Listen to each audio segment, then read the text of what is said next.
I wanted to sit down with you guys for a second and talk about TBRs. The past couple of months since I started involving books on my channel, I've been doing TBRs, picking out of the jar. And then for April, I went ahead and wrapped some books that I was going to do a blindly choosing my TBR. I recorded it. However, the problem was that there was no audio to it.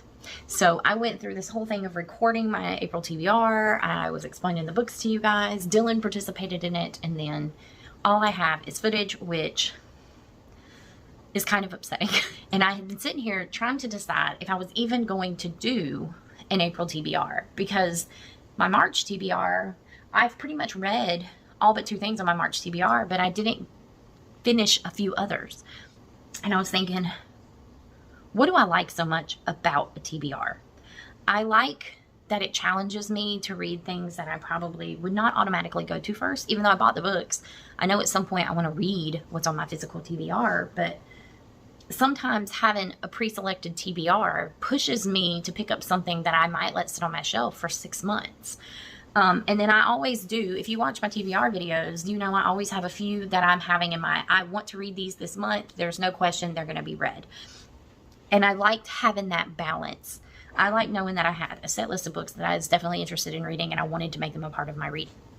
I liked having a stack of books that I could go back to, and those are on my TBR, so I want to make those a priority before I go and choose other things. And I found over this past month that I needed a balance of not having to force myself to read just my TBR and being able to mood read a little bit. I really picked that up. You'll see in my March wrap up, I really picked up that idea towards the end of the month. As I sit here today, I'm currently finishing up the last book of the month of March for me. It's the last month of March, and I'm finishing up the last book of the month, and it wasn't even on my TBR, and it wasn't even on my radar. But I got hooked into this author, and I wanted to just keep reading her and keep reading her and keep reading her. And in order to do that, I had to forego a couple of things that I wasn't quite feeling in my TBR for March. You've seen a few shots of me and Dylan going through and literally doing a random number generator picks my TBR. In the spirit of keeping with that, I loved that it was blind. When I did that, when we filmed that, part of what I was telling Dylan, because she was like, what are you doing? Like, you wrapped all these books and you're going to just randomly pick numbers. But the spirit of that was that I took away the bias. Because I can pick a prompt out of a jar, but even with the prompt, I'm biased. So I didn't want that bias. And I had seen, Rachel Catherine, Larry, several other booktubers had done blindly picking my TBR. And I decided that I was going to do that. So credit to everybody else who's done it before me. I wrapped all these books. I wrapped 30 books that I was interested in, and I would not probably be as picky about reading in March. Like, I would definitely probably happily read all of them. And I still had 5 books in that pile that I had predetermined I definitely wanted in March, and they would probably be the ones that I tackled in the first week. But then when I looked at the blind picks, out of all of them, I kept 9. I ended up going, do I really want to read this one? Because I feel like it was more of a seasonal read. There were still a couple of books that I was really interested in reading. And so I told myself, I think I'm pretty much at the point where I'm kind of done with TBR prompts and blindly picking my TBR.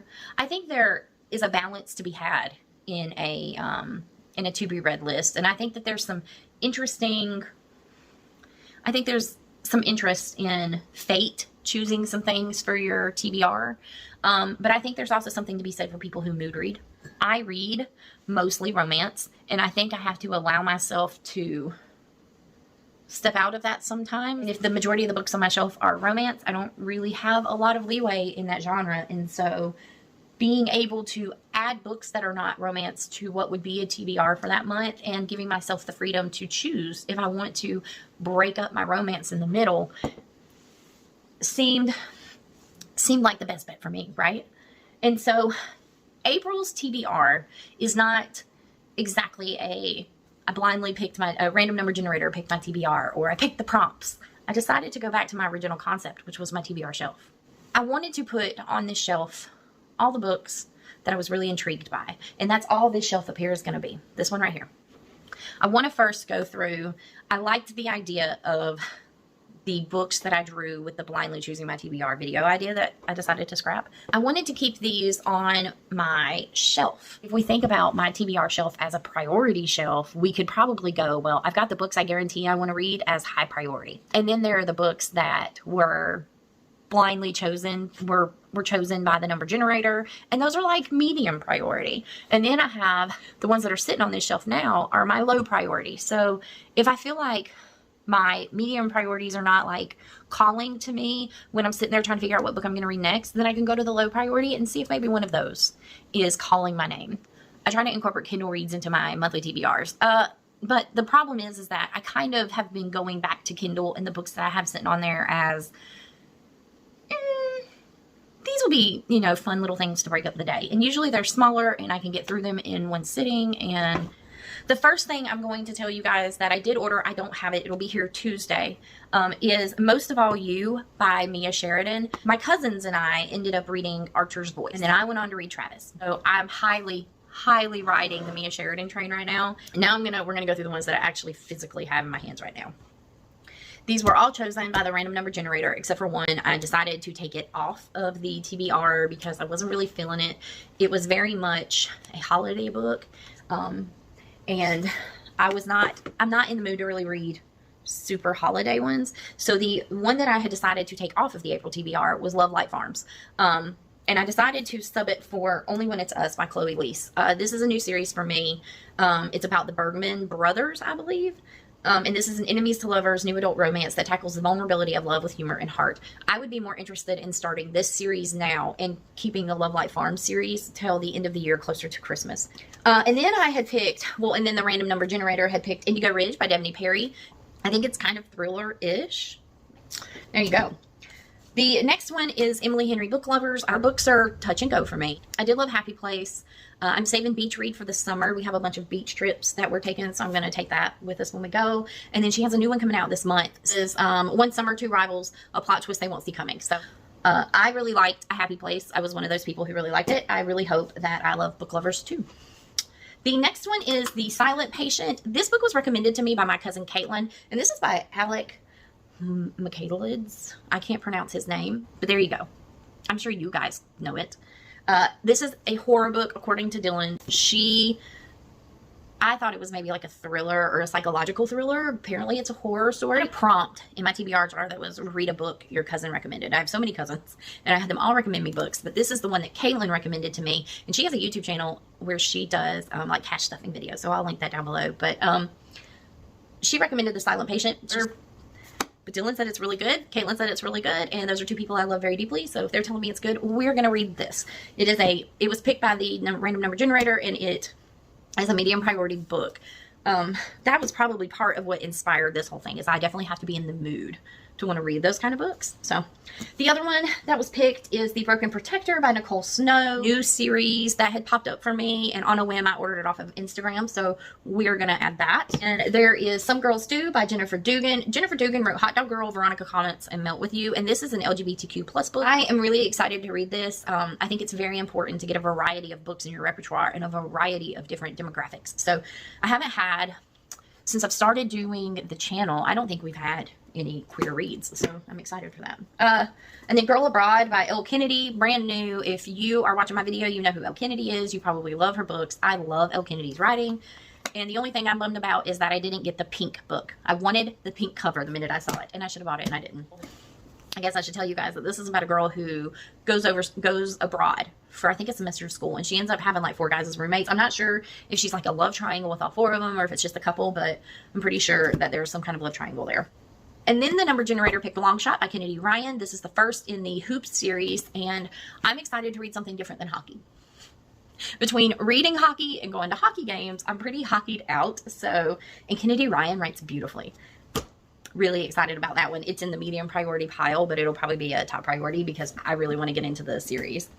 Then there is Set On You by Amy Lee. This is about a gym nemesis pushes a fitness influencer to the max in Amy Lee's semi-debut romantic comedy. I am so excited to read this one.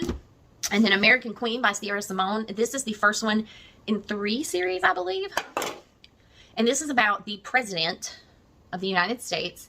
And this is the book about the woman who becomes his wife. The next one, I believe, is like his bodyguard who I think is his boyfriend. I haven't quite figured out if this is a male female, or if it's like a reverse harem, or if it's like a true poly relationship where one has a relationship with them separately, or if it's literally like a three-way couple. I don't know. I'm interested to find out.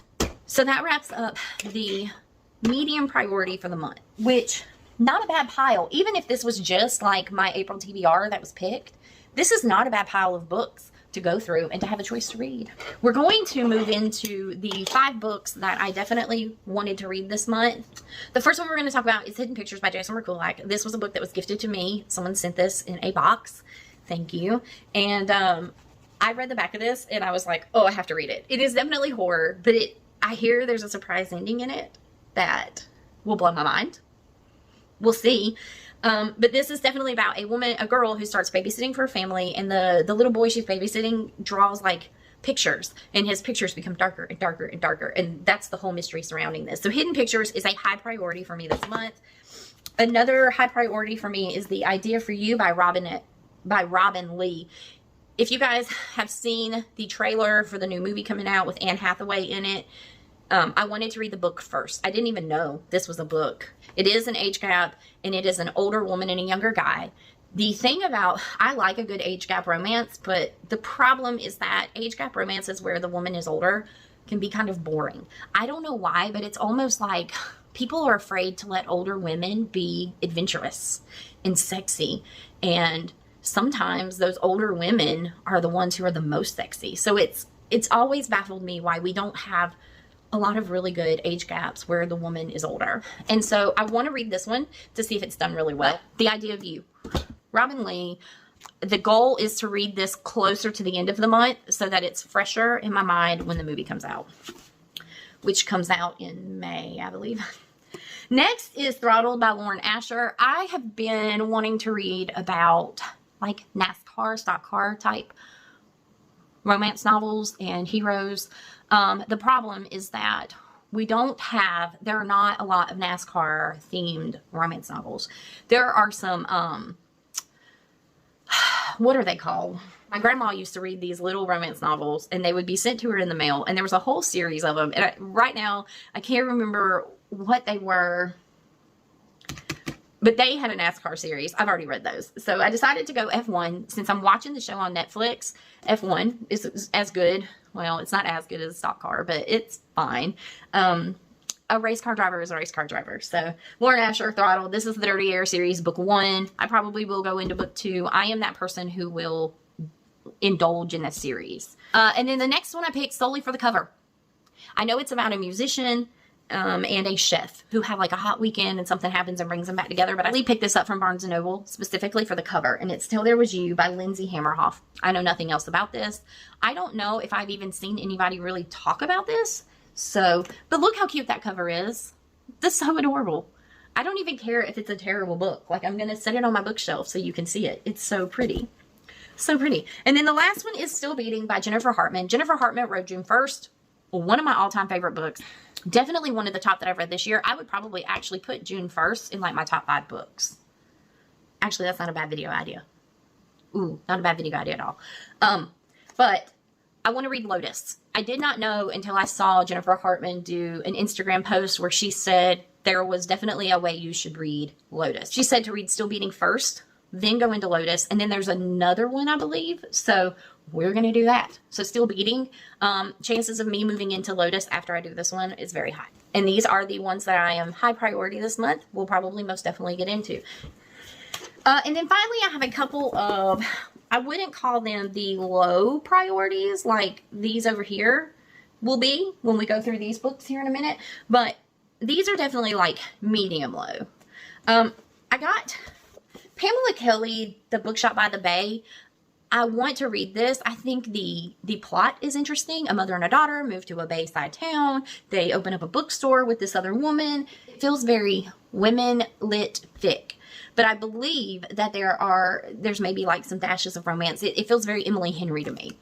I never heard of this author. So I picked this up. The back of it says, the blurb up at the top says, opposites attract when a free-spirited American singer-songwriter with ADHD teams up with a charming Irishman to revitalize his family's pub. when I read that, I thought, oh, okay. This is about Rain Hart, who has ADHD. She's the singer-songwriter. And the charming Irishman, Jack Doone, inherited the local, which I guess is like a pub, coffee shop type place. He has OCD. And it is called Last Call at the Local. It's by Sarah Grunder Ruiz. I always am interested in how people make their OCD characters. So I definitely wanted to put this up there. I've attempted to read this book twice since I bought it. I've kind of started it, and then I've put it down to move on to other things. I'm going to put these over on the shelf real quick, and then I will take you guys over to the shelf. Actually, let me just go ahead and take you guys over to the shelf. Let's do it that way. So this shelf right here is going to be what I call my monthly TBR shelf. And this will probably rotate out and change as I go, just because I need to have some options, right? We are not going to go into too much detail over them, but I will go through them real quick. Book 1 of the Playing for Keeps series, which is Consider Me by Becca Mack. Do Your Worst by Rosie Dannon.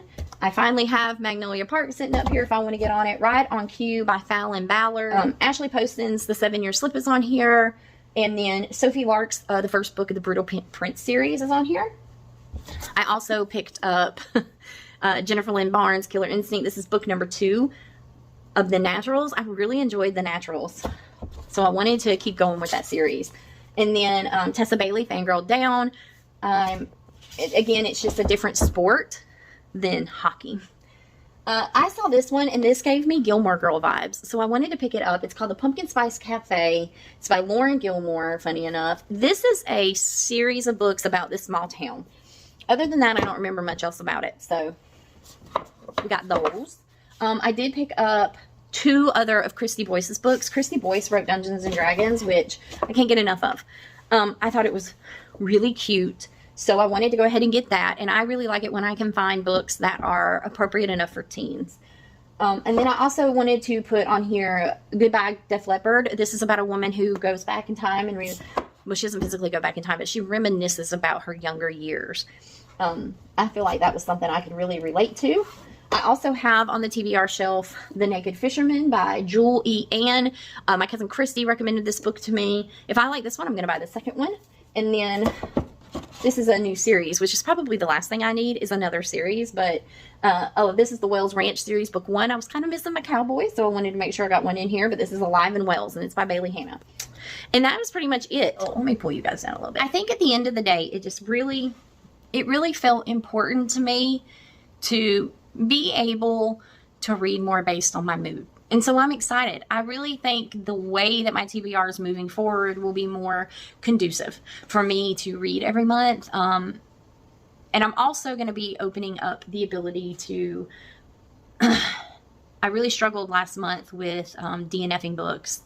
So I'm going to also allow myself to put a book down without feeling bad about it, or without going, I definitely might finish this at the end of the month. If I don't like a book, I don't like a book. And I've got to start recognizing that. Or if a book is hard for me to get through, it's hard for me to get through. And so that's it. That's where we are this month. I think I've found a good pace for me that won't exhaust me out on it. But yeah, that's it. The TBR shelf. I like being able to challenge myself, but also being able to open myself up. And so I think having the TBR shelf gives me that opportunity. And I'm excited for it. But that's all for now. We will see you guys in the next video, which we will be wrapping up March. Bye, guys.